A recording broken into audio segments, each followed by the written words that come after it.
Olá, muito boa tarde. Começa agora o programa Mercado Futuro. Eu converso com vocês diretamente aqui do estúdio da B3, antiga BVMF Bovespa. E o assunto do programa de hoje é um assunto muito interessante, que diz respeito a você sim, porque a economia brasileira é uma história de... Gente, eu me lembro daqueles filmes, às vezes fica meio de catástrofe, né? Mas tem coisas boas e coisas ruins que têm acontecido nesses últimos 40 anos, vamos dizer assim, que é o que eu tenho acompanhado. Hoje eu vou conversar com um produtor de cinema. Ele fez um filme que gerou aí uma polêmica grande, está gerando, ele está em cartaz o filme. O filme chama-se Real, o plano por trás da história. O Plano Real, como vocês sabem, demoliu aquela inflação galopante que a gente tinha e teve outras coisas muito interessantes que aconteceram no período que o plano foi feito, de lá para cá. Segundo alguns economistas que eu leio e até que participaram do Plano Real, ele não teria terminado, ele deveria ter continuado, mas é isso que eu falo do Brasil, é um país de uma volatilidade, sobe, desce, explode, cai, é uma coisa de louco. Veja o momento que nós vivemos hoje. Então vou conversar com o Ricardo Fadel Rian, que é o produtor do filme, para saber como é que foi o filme, como é que é a ideia, como é que ele transformou isso em realidade. E a polêmica, vamos saber o que é essa polêmica, eu também não sei. Ricardo, muito boa tarde, muito obrigado pela sua presença. Você é conhecido como Ricardo Fadel Rian ou só Ricardo? Ricardo Rian. Ricardo Rian. Então, a partir de agora, Ricardo Rian. Como é que surgiu a ideia do Plano Real aí do cinema, do filme? Bom, em primeiro lugar, obrigado pelo convite, é uma honra estar aqui. Opa, a honra é minha. Boa tarde a todos. A ideia nasceu em 2012, há bastante tempo atrás.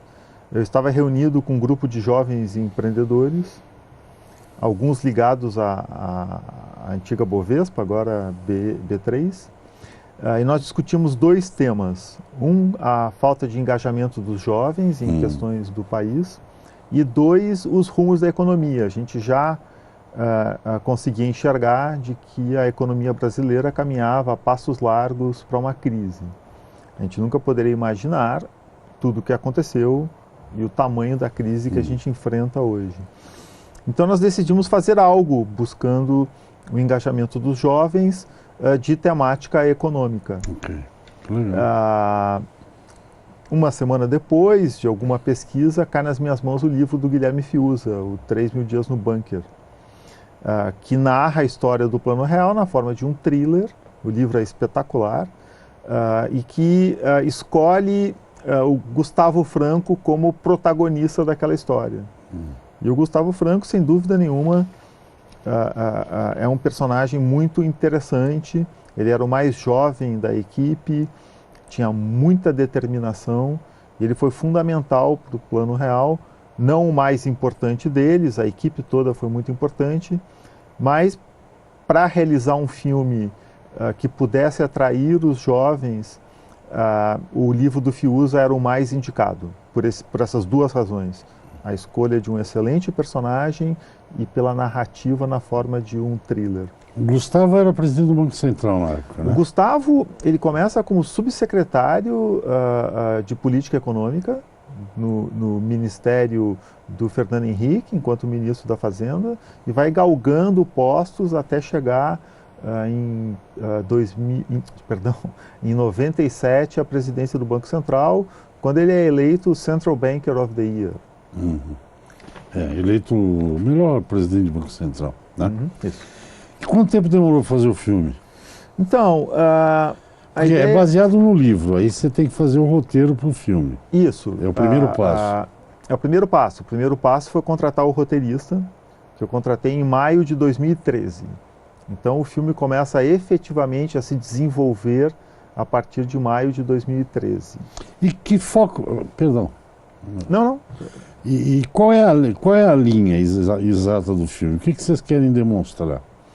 A linha é narrar a criação do Plano Real, as duas moedas, o RV, etc. e tal. O Fundo Social de Emergência, o ajuste fiscal que foi necessário antes, aliás,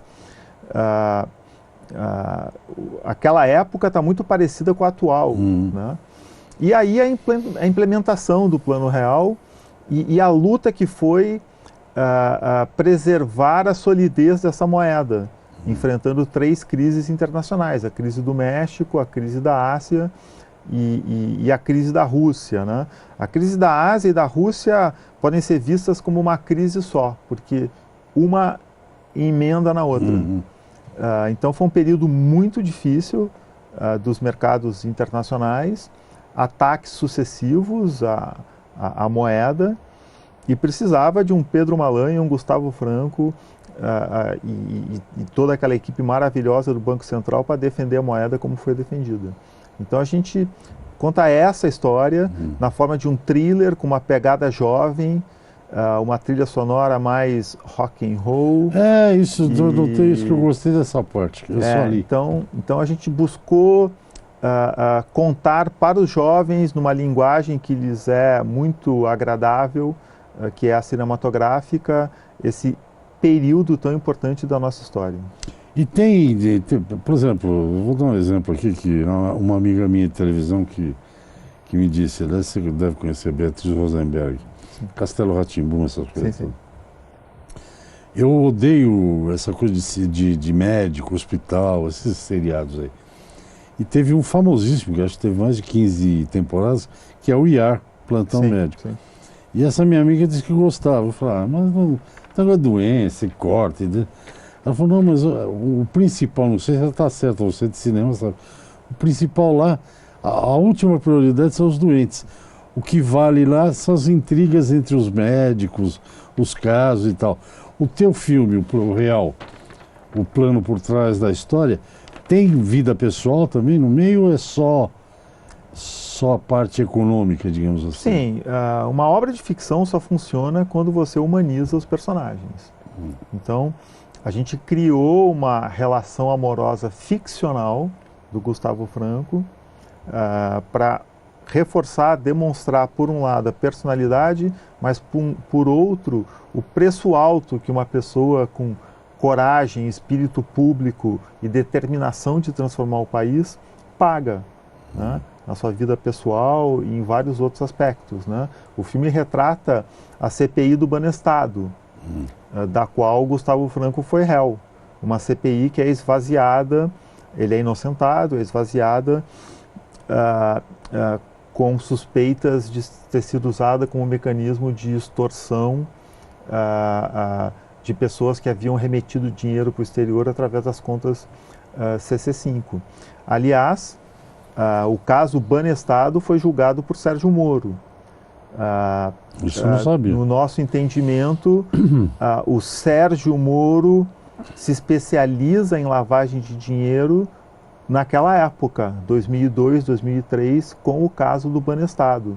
O Sérgio Moro põe os maiores doleiros do país na cadeia e a regulamentação das contas CC5 feitas pelo Banco Central durante a gestão do Gustavo Franco foi o que acabou com o dólar paralelo no Brasil, acabando com essa informalidade que ocorria. Uma pergunta óbvia, você já deve ter te perguntado, eu vou fazer mais uma vez. Como é que você transformou? Você é do Paraná? Não, eu sou gaúcho. Você é gaúcho? Sou gaúcho, mas resido em São Paulo há muitos anos. O sotaque lembra um pouco. Economia é um assunto árido. As pessoas no Brasil não gostam muito de economia. Eu já acostumei. Primeiro, se você tem alguma formação econômica. E segundo, como é que você conseguiu passar? Eu ainda não vi o filme, infelizmente. Como é que você conseguiu passar um assunto árido, digamos assim, entre aspas, né, para uma linguagem... Cinema é um pouco... Eu digo sempre isso aqui de televisão, né? Eu falo de economia, hoje estamos falando de cinema, de agricultura, etc, etc. Mas a minha opinião sobre televisão é que é uma coisa lúdica, então a gente tem que brincar um pouco sempre. Cinema também, né? Sem dúvida. Como é que você conseguiu transformar isso numa linguagem... Olha, a gente teve diversos desafios a vencer. Esse, talvez, o mais importante deles, né? Foram 19 tratamentos do roteiro, 3 anos trabalhando na roteirização, Nós experimentamos diferentes cortes temporais, diferentes formas de contar essa história, mas eu tinha uma convicção desde o início, que tinha que ser um thriller político, portanto, um filme com muito ritmo. O filme tem 90 minutos e você não sente o filme passar. Muitas das pessoas dizem, nossa, já acabou. Ou seja, o filme não tem nenhuma barriga, ele não fica chato em nenhum momento. Ok. Então, a gente, obviamente, acentuou a dramaticidade de algumas cenas, a gente buscou criar tensão dramática ao longo do filme todo e muito ritmo. É um filme ágil, que não é uma característica dos filmes brasileiros, né? Como também não é dos filmes argentinos, europeus e tal. Esse filme seguiu mais a escola americana de cinema. Ricardo, nós vamos ao intervalo, conforme combinado, e o que eu ia te perguntar é que há algum tempo saíram dois ou mais, não sei, filmes hollywoodianos, americanos, sobre o começo da crise de 2008. E teve um monte de crítica, um tinha até explicação, né? Sim, a grande aposta. Mas você comenta já. Gente, eu entrevisto o diretor, o produtor de cinema. Produtor é mais importante, viu, que diretor, na minha opinião. Ricardo Fadel Rian, que é o homem que arruma dinheiro. Aliás, essa é uma pergunta que eu vou fazer para ele depois. Vamos ao intervalo. O filme vocês têm que ver, viu, gente? Eu vou ver essa semana. Real, o plano por trás da história. Um país sem memória como o nosso, esse tipo de iniciativa é super importante. Eu acho super importante. Mas vamos ao intervalo, a gente volta já. Ok, estou de volta ao programa Mercado Futuro. Hoje o assunto é o filme Real. Eu ainda não decorei o nome, viu, produtor Ricardo Fadel, me desculpe. O plano por trás da história. Já eu decoro. Eu converso com o produtor do filme, Ricardo Fadel Rian. E antes do intervalo a gente falava primeiro que eu dizia que o produtor é importante porque arruma o dinheiro, né? E produz o filme, né? E também sobre aquele negócio de ter que explicar como é que vocês fizeram isso aí. Teve 19, você falou? Quantos? 19 tratamentos do roteiro. Levou tempo, hein? Esse foi outro dos desafios, né?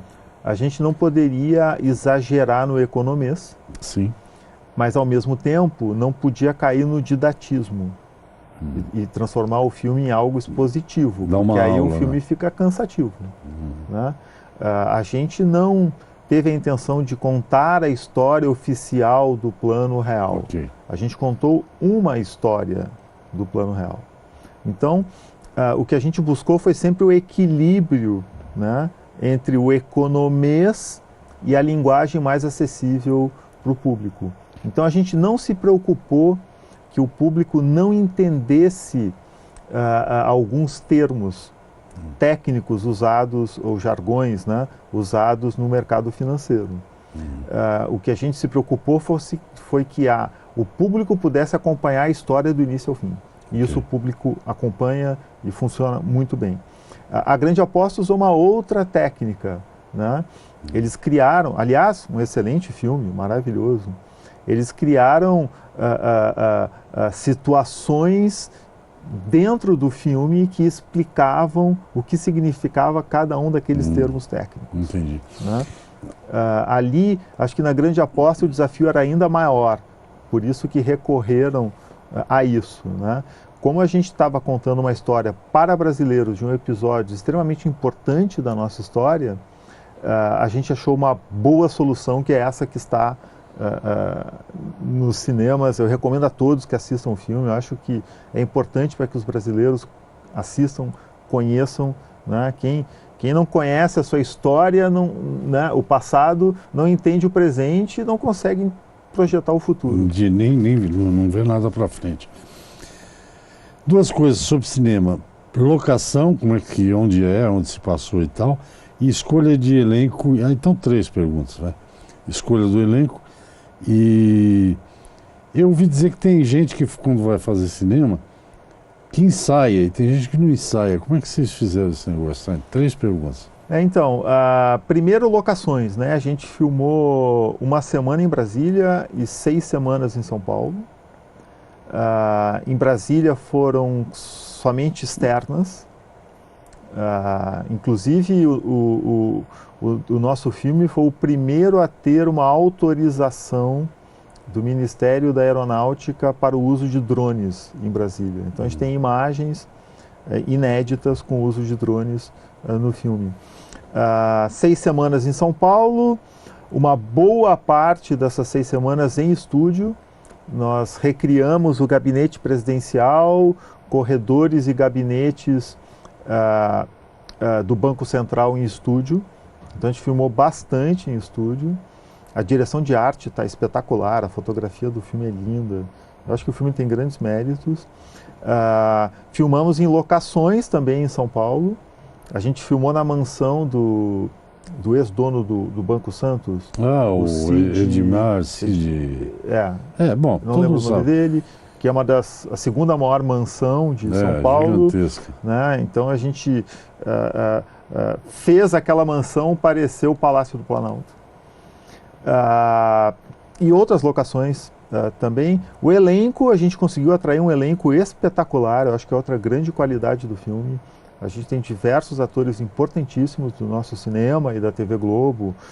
O Emílio Orciolo, que faz Gustavo Franco, Tato Gabos Mendes, que faz o Itamar, Bem-vindo Siqueira, que faz... Aliás, o Pedro Malan, perdão, o Tato faz o Pedro Malan, o Bem-vindo Siqueira, que faz o Itamar, Paola de Oliveira, que faz a namorada ficcional do Gustavo, Mariana Lima, Juliano Casarré, que faz o deputado do PT, deputado, senador do PT, e diversos outros, Cássia Kiss, ou seja, aí atrair esse elenco, que foi a sua pergunta, foi muito em função da qualidade do roteiro. Todos que leram o roteiro acharam o roteiro incrível. Atraímos muitos atores de esquerda. Né? Então a gente teve um elenco bastante heterogêneo do ponto de vista da preferência política. Aliás, toda a equipe técnica era muito heterogênea. Né? Alguns achavam que houve golpe, outros acharam que não houve golpe. Nós tínhamos de tudo. Né? E o filme, como resultado, é muito equilibrado nesse aspecto. A terceira pergunta foi...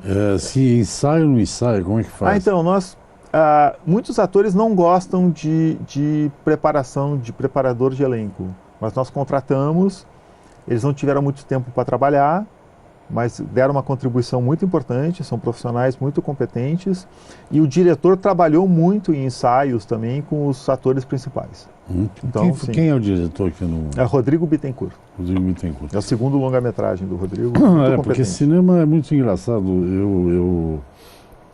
Isso até o diretor escolheu na montagem lá. Um filme que tem 2 monstros sagrados, que é o Marlon Brando e o Robert De Niro. O Robert De Niro é um ladrão de quadros, de obras de arte. Eu não lembro o nome do filme, mas o filme...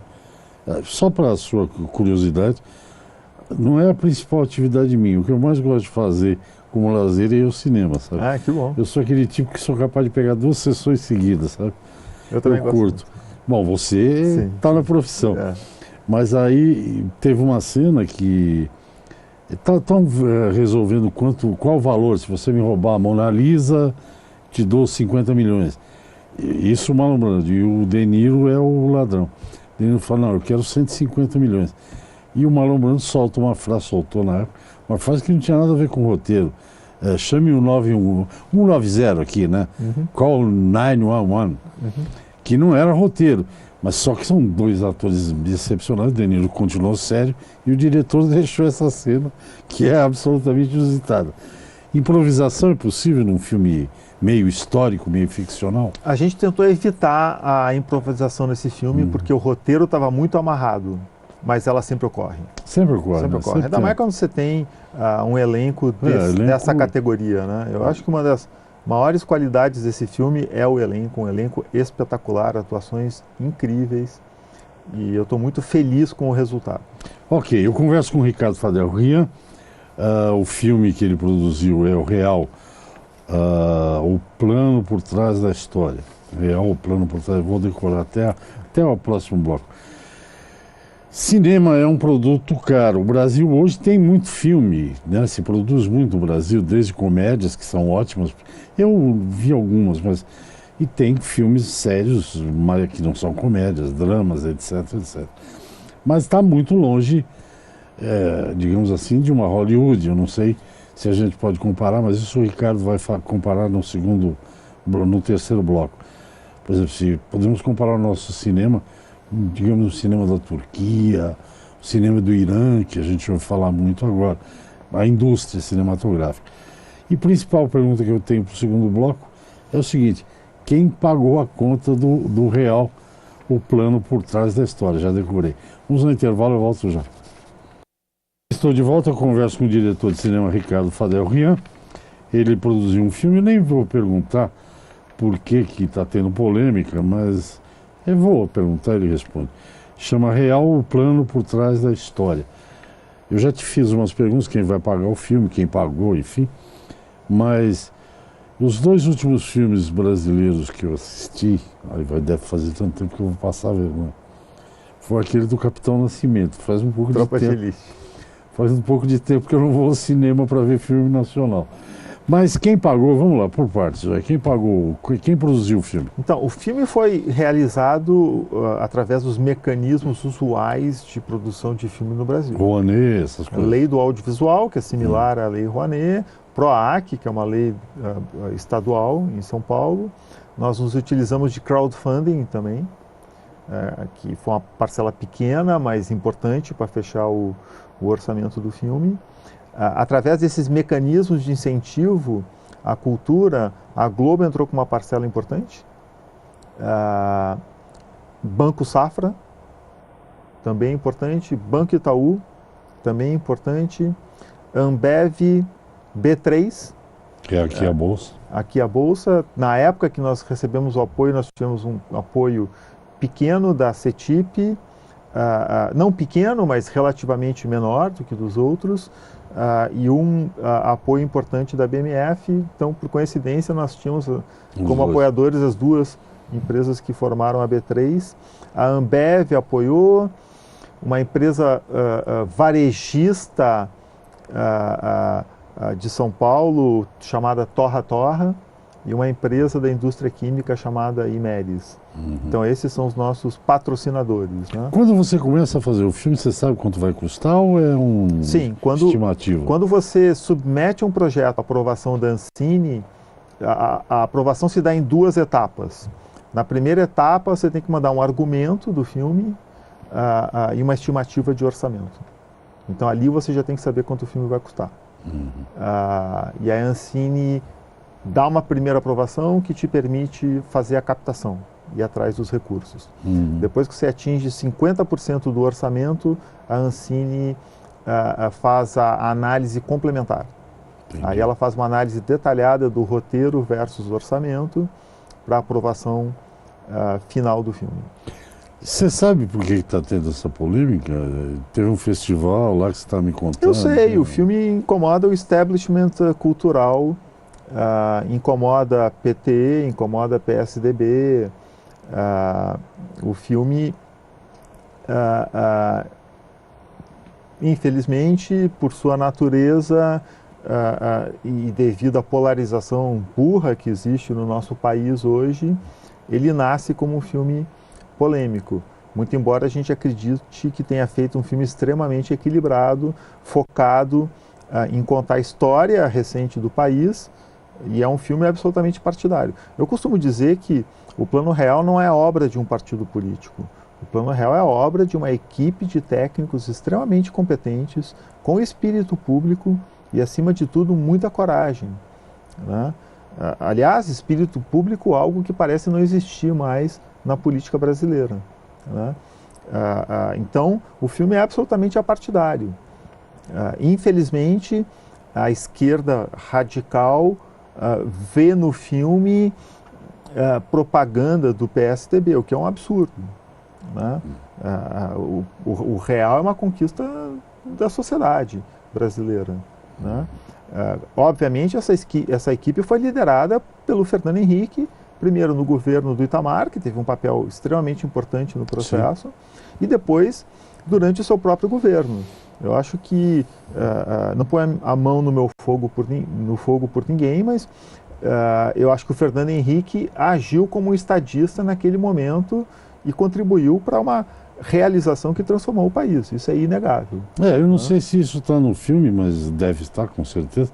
Quem fez o Plano Real foi o Itamar. Não foi o Itamar. Não, mas foi no governo dele que... Foi a equipe econômica liderada por Fernando Henrique no governo do Itamar. O Itamar foi muito importante. Agora, com tupete e tudo. Com tupete e tudo. Agora, a criação do Plano Real e o lançamento do Real é fundamental e importante, né? O ajuste fiscal que veio antes, né, o Fundo Social de Emergência, que hoje em dia foi chamada de PEC do Teto, né, foi fundamental também. As lições aprendidas com os planos anteriores também foram fundamentais. Agora, a implementação do plano durante os governos do Fernando Henrique, enfrentando todas as crises e lutando pela estabilidade da moeda e contra a volta da inflação, foi talvez mais importante ainda. Agora, sobre as polêmicas, se você me permitir, claro. O filme tem sido boicotado em diversas frentes. A primeira foi um boicote de cineastas, não só ao filme do Real, mas também a um documentário sobre o Olavo de Carvalho. O Real abriria o Festival de Pernambuco. Esses cineastas boicotaram, retirando seus filmes, acusando o festival de ser de direita, alinhado com o alegado golpe e tal, e isso forçou o festival a ser cancelado, e por uma questão de datas, o Real não pôde mais abrir o festival. Esse boicote teve o apoio de diversos críticos de cinema.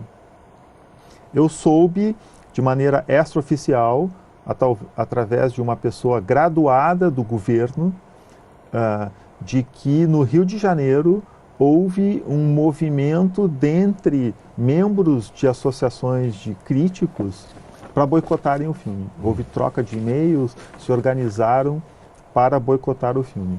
Teve um crítico da CBN que teve a pachorra de recomendar aos ouvintes que não fossem assistir o filme. Ou seja, há um movimento, a meu ver, neofascista no Brasil, que quer impor uma hegemonia cultural de viés marxista, ou seja, quer calar as outras vozes que não estejam alinhadas com esse pensamento único, com essa visão única de país. Olha, e esse movimento que o Ricardo Fadel Rian está dizendo não é nada sutil, não, hein? É bem explícito. Meu caro Ricardo, sucesso. Aqui é um programa democrático, a gente fala sobre tudo. Eu recomendo que as pessoas assistam o filme, até porque democracia é isso, você vê coisa que você concorda e coisa que você discorda, não vê nada de mal. Temos menos de um minuto.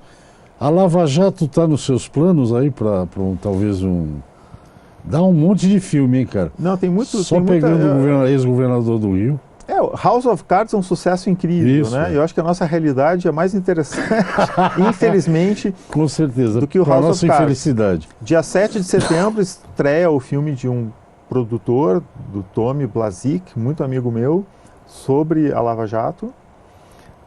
E o Zé Padilha está filmando a série da Lava Jato para o Netflix. Então, Lava Jato será retratado no Netflix e nos cinemas. E eu acho muito importante que filmes que falem da nossa história aconteçam e sejam realizados, que é importante a gente conhecer nosso passado. E eu gostaria de convidar todos para assistirem Real, o plano por trás da história. Vocês vão gostar. O filme está excelente. Muito obrigado, Ricardo. Pena que o tempo acabou, mas a gente pode marcar uma outra conversa. Obrigado, sucesso para você. Eu também vou ver o filme e depois entro em contato com você. Obrigado pela oportunidade. Gente, obrigado. Entrevista com o produtor de cinema Ricardo Fadel Rian. Até o próximo programa. Tchau, tchau.